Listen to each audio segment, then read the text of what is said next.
Hey, it's your boy Jason. Sorry if you hear construction in the background, but I'm here to talk to you about my Jinzo deck, where it's going now, how to play Jinzo, because I had some questions about like Jinzo strategies in general, and so here I am explaining what I how I play Jinzo. These are your what I like to call your lower level monsters. You got Bounder, very good searcher. Bounder will search anything in your deck practically because it says a, add one Jinzo or one spell or trap that specifically lists it in its text. So all of your Jinzo cards basically are searchable with Bounder, and a lot of people get that confused with a lot of the Cosmos, but a lot of the Cosmos does only searches monsters with Jinzo, not spells and traps. So Bounder is a better searcher in that if your Bounder gets effect veilered, you're not gonna have a good time. It's pretty sucky. It's happened a lot. I just end up scooping, if that happens, because, like I said, it's pretty much the searcher. It searches for the rest of your play. Jector is something that you want to have turn one. If they have traps set down, you just throw down normal summon Jector, tribute him. You get to add Jinzo to your hand, flip their spells and traps, and if there's any traps among them, you get to special summon Jinzo. As many like um as then review, and if you can special summon from your hand up to the number of traps. So if they have three traps and you have three Jinzo in your hand, you could special summon three Jinzo. Jector is probably the more normal summon that gets negated often than not than Bounder. What's nice about having both of them, you're gonna do Jector turn one, and that's probably gonna get try to get negated in the graveyard by like call of the by the grave or whatever. Um, or you're gonna normal summon Bounder and it's gonna get effect veilered. Either way, I mean, it is what it is. You just hope they don't have it.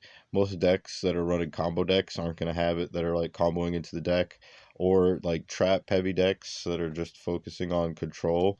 They're not gonna have that kind of stuff anyways. So you'll pretty much be good to run them. That's why I run three of them. Returner is good too, but not as good because it misses timing so much by this god awful like text. It says when this card is sent to the graveyard, colon, you could target what it's on your graveyard. Special semicolon special summon it, but destroy it during your end phase. It misses timing so much; it's almost not good. But the one time it doesn't miss timing, you can either get ejector out of your grave or a Jinzo that's in your grave, just for the name, and cyber energy shock, which is really good. So you want to have at least one, even though he misses timing so much. And I talk out of like not using him all the time, but I'm just explaining what the strategy does. I talk myself out of not using him and like deciding him out all the time. But yeah, those are your lower level monsters pretty much. They're really strong and really sound and really fit into a lot of different strategies. And then you got of course Jinzo, the three Jinzo. Two fight Psychic Mega Cyber. Now this is a card you can pull off of Law of the Cosmos because it's a monster that lists Jinzo specifically in its name. Um it's a good card. It's basically a free special summon if they have spells and traps and you don't, which is really good. You could just tribute him for Jinzo. But if not, if you somehow manage him to get him and Jinzo on the field, you basically contribute him when he attacks another monster to make that monster a face-up trap card. So if they're not running traps, it's not the end of the world. So yeah, very good. Run two of him. You don't want to run three because you don't want to open with him all the time, and he bogs down your hand sometimes. You just want to open him minutely. And then the last Jinzo monster is Jinzo, the Machine Menace. I wish I had three of him, but even at three, you kind of don't. Well, you could argue there's another Jinzo card. There's some more Jinzo cards, but they're not very good. Like you don't want to run Jinzo Lord because these cards all like kind of run off in Jinzo and not Jinzo Lord. So you don't really want to summon Jinzo Lord for the 200 more attack. Um, Mainly because the Cyber Energy Shock doesn't proc off of Jinzo Lord, and that basically raises all of your Jinzo by 800 attack anyways. So why do 200 when you can do 8? This card, on the other hand, is very good. It's basically a free Jinzo if there's a trap on the field or in either graveyard. So that's why I'm running traps, basically. If they're not running traps at all, you can have trap in the graveyard and proc his effect, which is pretty good. Yeah, I wish I had three of him, but I only got the one, so it is what it is. And yeah, that's kind of the Jinzo archetype as it is now. It's kind of not very good. Those are the good strategies and good cards. It's very rogue. It fits into a bunch of different things, but you could just do what I do and run a bunch of really good staples like um Pankratops. He's a really good special summon, and you could tribute him for Jinzo or just tribute him to destroy a card your opponent controls. Very good. Three Ash Blossom. If they're comboing off, this could just shut them down. Turn if you're going turn 2 and they're going turn 1, they're trying to combo off. You could just shut them down with Ash Blossom. So yeah, run three of her. Um, One of the big problems I've had with this deck was um setting Cyber Energy Shock, and everyone knowing that's the only card I set. So hyper, they just Harpies Feather Dustered it. I've decided the best strategy to counter that, the Harpy's Feather Duster, is just to artifacts. So we got three Scythe, one Morale Attack. If they're trying to combo off and activating Harpy's Feather Duster, you basically are like punishing them for doing that. Morale Attack, on the other hand, isn't always good, but I'm running Sanctum, so that could be basically make Sanctum a free pop if it's not being destroyed, and you want to just activate it for before they do something, make it shut it down. You could turn on Morale Attack and just pop a card or pop a monster, whatever. What does it say? Face up card, yeah. So just pop a card. It's pretty good. Um, like I said, Law of the Cosmos is a very situational card. It's very funny in the fact that your opponent has to decide what to do.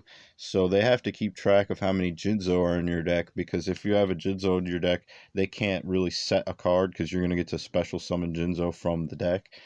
If you have none of them, though, they're going to get to set a freeze trap card, so you're not going to want to activate it if you don't have any Jinzo like in your deck at all. If not, then they decide not to set a trap card. You're going to get a search, but not a good search. Like I said, it's not the search where you get any monster that lists, I mean, any spell and trap that lists Jinzo. You can only get a monster. So it's very situational. That second search is good, but there's situations where it's good. And like I said, I just like it because it leaves your opponent, it's your opponent's decision. That's what I really like about this card. Like, it really leaves it down to his judge making.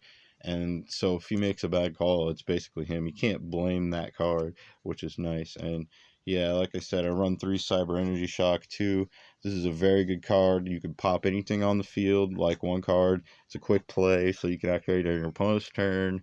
Um, if you hit a trap, you can negate a monster effect on the field or gain 800. All Jinzos gain 800 attack, so they're 32. If you're fighting like Blue Eyes and you hit one of their that trap card they have, that's really like the Blue Eyes Soul, the Blue Eyes Dark Magician trap card. Basically, that's for Blue Eyes. You hit that, you get 800 attack on your Jinzo. That's 3200, so they can't attack over it with any of their Blue Eyes cards. Which is hilarious. That stays, that 800 gain stays until it leaves the field too. So that's not till the end of turn. A lot of people thought that was till end of turn, but it's not. It's until he leaves the field. Harpy's Feather Duster, because staple. Um, Card Advance. I used to run Card Advance at 3, but then I got drew 2 once in my hand on turn 1, and I was very sad because I didn't want to use it.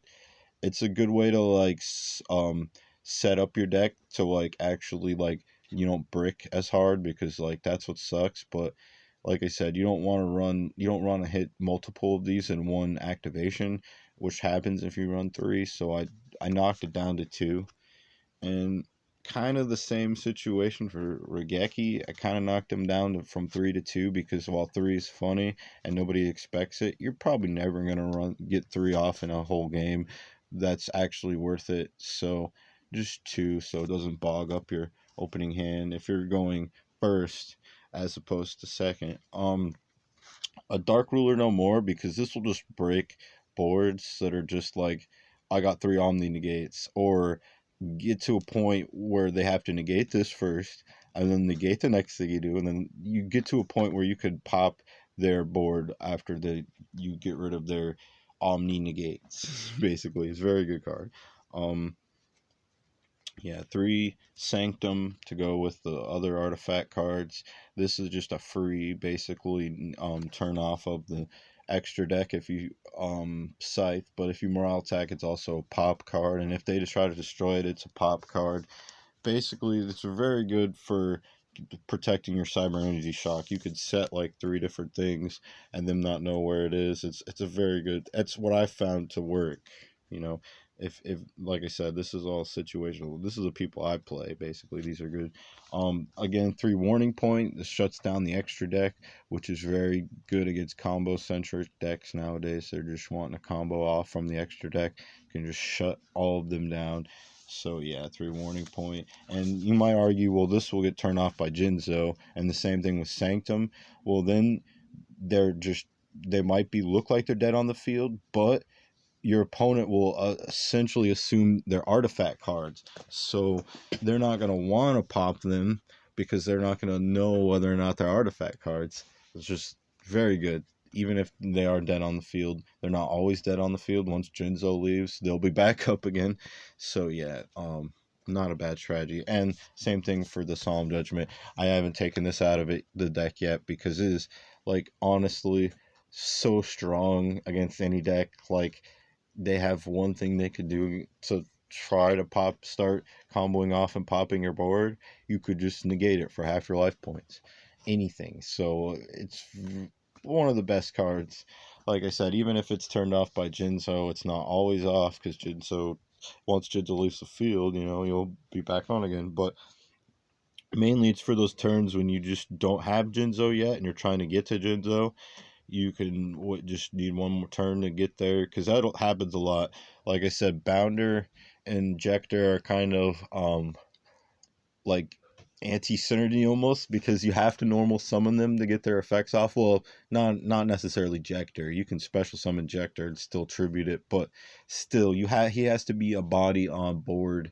So yeah, he has to either waste a normal or special on to get him into play. So it's very rare you're going to have Jinzo turn one, but if you do against a trap deck, it's not going to matter that your traps are turned off. You know what I mean?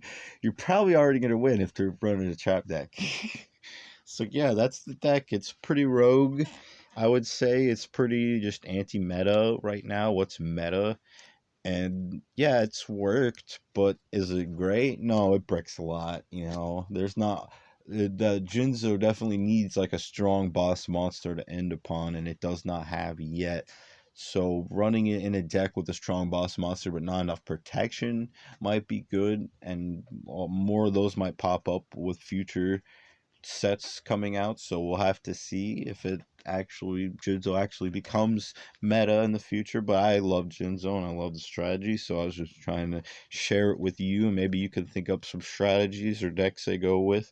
I would love to hear it in the comments. If not, and no big deal. Thanks for watching my video. Thanks for letting me waste your time. I appreciate it. So yeah, hope you enjoyed the Jinzo deck. You have a nice day, bro.